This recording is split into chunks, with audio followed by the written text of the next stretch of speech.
بسم اللہ الرحمن الرحیم۔ السلام علیکم ورحمۃ اللہ وبرکاتہ۔ کافی سارے لوگ آج کل گیم کھیلنے میں لگے ہوئے ہیں، وہ گیم موبائل میں ہو، کمپیوٹر میں ہو یا اس کے کوئی دوسرے انسٹرومنٹس ہو۔ گیمز کے اندر بندہ کیا کرتا ہے؟ کھیلتا ہے، کچھ اسٹیجز کراس کرتا ہے اور پھر کچھ حاصل کر لیتا ہے، اسے کچھ ریوارڈ ملتا ہے۔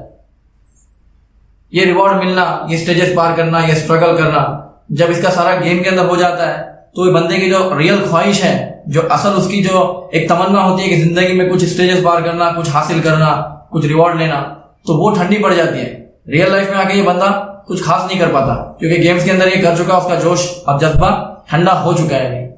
تو اس لیے گیم سے دور رہنے میں ہی ہمارے لیے عافیت ہے، ہمارے لیے فائدے کی بات ہے۔ اب پچھلے سال کا واقعہ، اس بیچارے بچے کا، جو 16 سال کا ینگ لڑکا، گیم کھیلتے کھیلتے اس کا جو ہے انتقال ہو گیا۔ کتنے افسوس کی بات ہے، اس کے ماں باپ پہ کیا بیتی ہوگی، اس کے بھائی بہن، ماں باپ، سارے رشتہ دار سب پریشان بیچارے۔ گیم کھیلتے ہوئے کوئی مر جائے اس کا مطلب یہ نہیں کہ وہ مسلمان نہیں مرا، لیکن اچھا نہیں لگتا نا یار کہ کوئی گیم کھیل رہا ہے اور پھر جا رہا ہے، کوئی جو ہے وہ ٹی وی دیکھتا ہوا ہے، انٹرٹینمنٹ میں پڑا ہوا ہے اور پھر جو ہے اس کی روح نکل رہی ہے۔ ہم لوگ جن کاموں میں لگے رہیں گے وہی کام کرتے کرتے جائیں گے دنیا سے، موسٹ لائکلی یہی ہونے والا ہے۔ تو کیوں نہ ہم اچھے کاموں میں ہی لگے رہیں۔ کبھی سوچا ہے کہ نماز پڑھتے پڑھتے سارے خیالات آتے ہیں، میرا یہ کام رہ گیا، وہ کام رہ گیا، یہاں پر یہ باقی، وہاں پر وہ باقی۔ کبھی ایسا ہوا ہے گیم کھیلتے ہوئے؟ بلکہ گیم کھیلتے ہوئے یا موبائل میں لگے ہوئے جب ہوتے ہیں ہم لوگ، تو اس وقت تو 15 منٹ، آدھا گھنٹہ، بلکہ کئی گھنٹے بھی لوگوں کے چلے جاتے ہیں، تب بھی احساس نہیں ہوتا کہ اتنا وقت گزر چکا ہے۔ اس کو بولتے ہیں انہماک۔ آدمی اس میں پورا جو ہے انڈل اس لیول پہ ہو چکا ہے کہ اسے اپنے آپ کا بھی ہوش نہیں ہے۔ یہ ہونا چاہیے تھا نماز کے لیے، دوسری عبادتوں کے لیے۔ ہمارے بزرگوں کا یہ حال تھا۔ حضرت علی رضی اللہ تعالیٰ عنہ، ان کے پیر میں تیر لگ گیا، پنڈلی ہوتی ہے نا، اس میں تیر لگ گیا۔ لوگوں نے کہا ابھی ان کا تیر مت نکالو، جب یہ نماز پڑھنے لگ جائے تب نکال لینا۔ اور جب وہ نماز پڑھنے لگ گئے تب ان کا وہ تیر نکال لیا گیا، ان کو پتہ بھی نہیں چلا۔ تو یہ تھے ہمارے بزرگوں کے حالات۔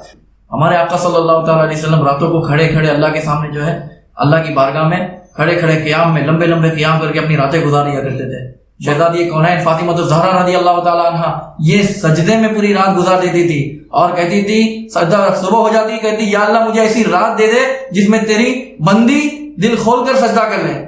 یہ ان کا حال تھا۔ اور ہمارا حال کیا ہے؟ ہم لوگ گیم میں لگے ہیں۔ تو اس سے پہلے کہ بہت دیر ہو جائے ہم لوگ اپنے آپ کو سنبھال لیں، بڑے بھی سنبھالیں، چھوٹے بھی سنبھالیں۔ اگر بڑے لوگ خود ان ساری چیزوں میں لگے رہیں گے، لوڈو کھیلیں گے، پب جی کھیلیں گے، تو چھوٹوں کو کیا سمجھائیں گے؟ آپ خود سگریٹ پئیں گے، بعد میں بچوں کو کہیں گے کہ سگریٹ نہیں پینا بیٹا۔